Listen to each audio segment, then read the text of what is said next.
రాష్ట్ర స్థాయి రాజకీయాల్లో కీలక పాత్ర పోషించిన ఓరుగల్లుకు చెందిన ఎంతో మంది నేతలు గ్రామ ప్రథమ పౌరులుగా తమ రాజకీయ ప్రస్థానం ప్రారంభించిన వారే. కొంతమంది సర్పంచ్ నుంచి ఎమ్మెల్యేగా, ఎంపీగా, మరికొందరు సర్పంచ్ మొదలుకొని మండల స్థాయి పదవులతో ఎమ్మెల్యేగా, ఎమ్మెల్సీగా విజయం సాధించారు.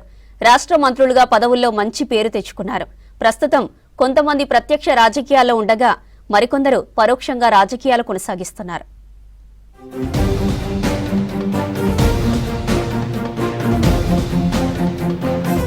వరంగల్ ఉమ్మడి జిల్లాలోని ప్రముఖ నాయకులలో కొంతమంది సర్పంచ్ గా రాజకీయ ప్రస్థానం మొదలుపెట్టారు. పాలిటిక్స్ లో అంచెలంచెలుగా ఎదిగిన నేతలను మరోసారి గుర్తు చేసుకుంటున్నారు ఓరుగల్లు ప్రజలు. ఒకప్పుడు పలువురు నాయకులు తమ సొంత గ్రామాల్లో సర్పంచ్ గా రాజకీయాల్లో ఓనమాలు దిద్దారు. ఆ తర్వాత అంచెలంచెలుగా ఎదిగి తమకంటూ ఓ ప్రత్యేకతను రాష్ట్ర రాజకీయాల్లో చాటుకున్నారు.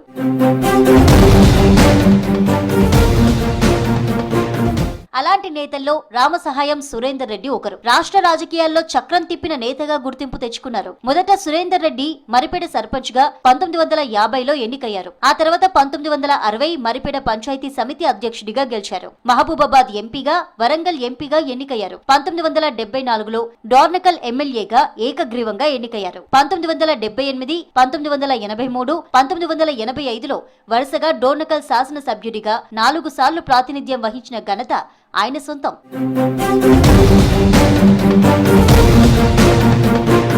రాష్ట్ర రాజకీయాల్లో పరిచయం చేయాల్సిన అవసరం లేని నేతగా రెడ్యానాయక్ నిలుస్తారు. ఉమ్మడి వరంగల్ జిల్లాలో 6 సార్లు ఎమ్మెల్యేగా రెడ్యానాయక్ గెలిచారు. ఆయన కూడా చిన్నగూడూరు మండలం ఉగ్గంపల్లి గ్రామానికి 1981లో సర్పంచ్ గా గెలిచి అదే ఏడాది మరిపేడ సమితి అధ్యక్షుడిగా ఎన్నికయ్యారు. 1987 మరిపేడ మండల పరిషత్ అధ్యక్షుడిగా పనిచేశారు. 1989లో డోర్నకల్ ఎమ్మెల్యేగా జనరల్ స్థానం నుంచి గిరిజన నేతగా ఉన్న రెడ్యానాయక్ కు మొదటి గెలుపు. ఆ తర్వాత వరుసగా 1994, 1999, 2004, 2014, 2018లో ఎమ్మెల్యేగా గెలిచారు. ఉమ్మడి రాష్ట్రంలో 2004 నుంచి 2009 వరకు రాష్ట్ర గిరిజన సంక్షేమ శాఖ మంత్రిగా రెడ్యానాయక్ పనిచేశారు.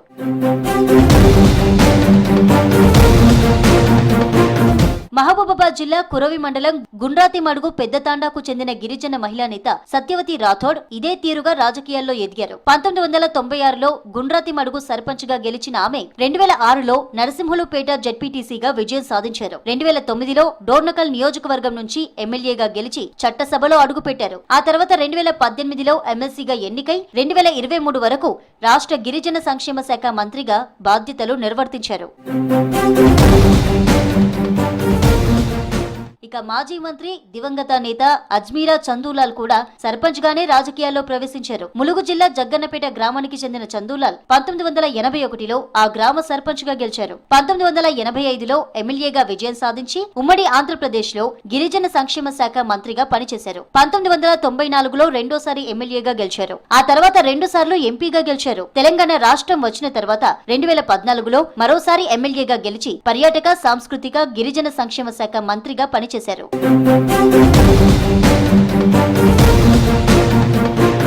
ఇక వరంగల్ జిల్లా నర్సంపేట ఎమ్మెల్యేగా పనిచేస్తున్న దొంతి మాధవరెడ్డి కూడా సర్పంచ్ గానే రాజకీయాలు మొదలుపెట్టారు. 1981లో సొంత గ్రామం చెన్నారావుపేట మండలం అమీనాబాద్ సర్పంచ్ పదవితోనే ప్రజాప్రతినిధిగా మారారు. ఆ తర్వాత అమీనాబాద్ సొసైటీ చైర్మన్ గా, 1995 నుంచి 2000 సంవత్సరం వరకు వరంగల్ డీసీసీ బ్యాంకు చైర్మన్ గా, 2014లో నర్సంపేట ఎమ్మెల్యేగా గెలిచారు. తిరిగి 2023లో మరోసారి ఇదే నియోజకవర్గం నుంచి గెలిచి శాసనసభలో రెండోసారి అడుగుపెట్టారు.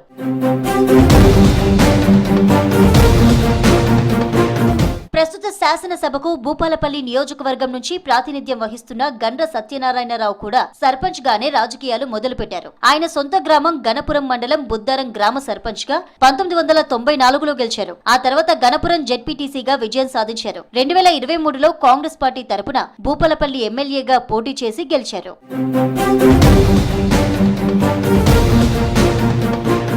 మహబూబాబాద్ జిల్లా ఇనుగుర్తికి చెందిన గండు సావిత్రమ్మ గ్రామ సర్పంచ్ గా, కేసముద్రం ఎంపీపీగా ఎన్నికై జెడ్పీ ఉపాధ్యక్షురాలిగా బాధ్యతలు నిర్వహించారు. ఆమె ఉమ్మడి ఆంధ్రప్రదేశ్ లో ఎమ్మెల్సీ పదవిని నిర్వర్తించారు. ఉమ్మడి రాష్ట్ర మహిళా కమిషన్ సభ్యురాలిగా కూడా పనిచేశారు. ఇలా సర్పంచ్ గా రాజకీయాల్లో మొదలుపెట్టిన వాళ్ళలో కొందరు ఇంకా ప్రత్యక్ష రాజకీయాల్లో కొనసాగుతున్నారు.